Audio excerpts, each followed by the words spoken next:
तो आज आम बनवाई जाऊे अमृतभंडार तैयारी छणा बा आपण मैंने या अमृतभंडार बरा कहींपारे। एटा ऊपर क्रिस्पी होता है भीतर बहुत ही नरम होता है। स्पेशली छोट छुआ मैंने बहुत हैरान करते अमृतभंडा न खायापाई आ कि बड़ लोक जो मैंने पसंद करती।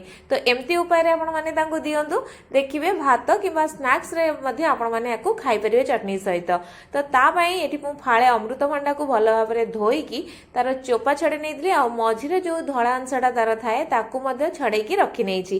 एबे आमे गोटे ग्रेटर नबा आपण माने मोटा पतला जेमते भी ग्रेटर अछि आपण पाखरे आपण नै परिबे आ सेइथरे ग्रेट करिकी मु सबु तक अमृतभंडा को एमती कोरी नउची बा ग्रेट करी नउची।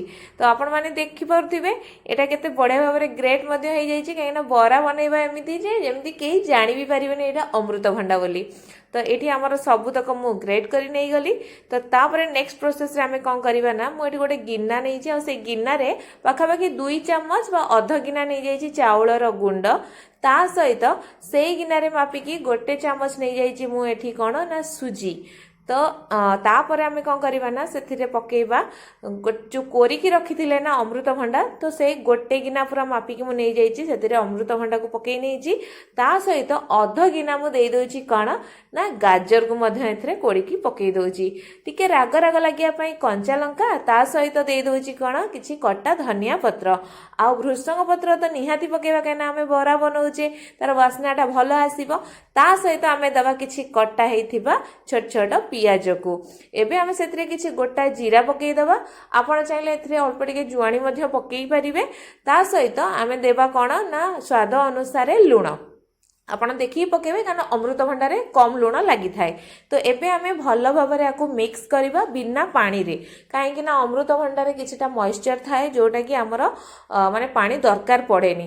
तो एबे एटा भल भाव रे मु ताकु गोळेई नेछि एबे टिके कलर आनिया पई सेथरे दे दोछि आधा चम्मच करिकि हळदी गुंड ता सहित आधा चम्मच दे देबा काश्मीरी रेड चिली पाउडर आउ टिके बाइंडिंग भल आनिया पई भी पाटी की भल लागिया पई दे दोछि 2 चम्मच करिकि बेसन।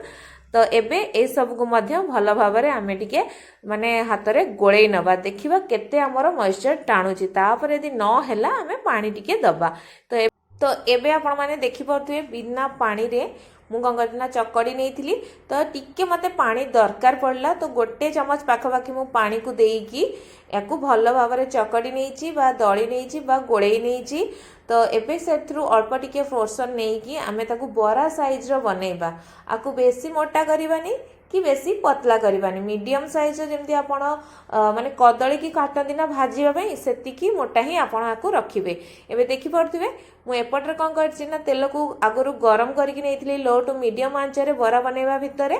तो एबे गोटे गोटे करिकी जेतिकी कड़ाई रे धरिबो आपणकर आपण माने कोन करिवे ना सब तक बरा को पकेई नेबे आउ पाखापाखि 30 रु 40 सेकेंड पर से ता पछपटा हमर लाल हे आसीबो। तो ताकू आपण उल्टे नेबे संगे संग उल्टेबेनी नहले हेडा भांगी जिवो। आमुके याकू लो टू मीडियम आंच रे दुई पटा साइड गोल्डन ब्राउन हवा पर्यंत आकू हमर तेल रे छाणीबार अछि। तो एबे हमर दुई पट माने भल भाव रे हेई गलानी। तो एबे हमें तेल रे आकू बाहर करनबा आपण माने देखि पारथिवे ऊपरटा केते बढ़िया देखा जाउची आउ सतु सत बहुत ही क्रिस्पी मध्ये आइची केना जेतु हम एथरे चावल गुंड सुजी की पकेइथिले बेसन सहित। तो एमती थरे आपण माने बनेकिनी छोट छुआ को दियंतु भात सहित किबा चटनी सहित दियंतु माने स्नैक्स भाव रे देखिबे टोटल प्लेट ही पोछि देबे।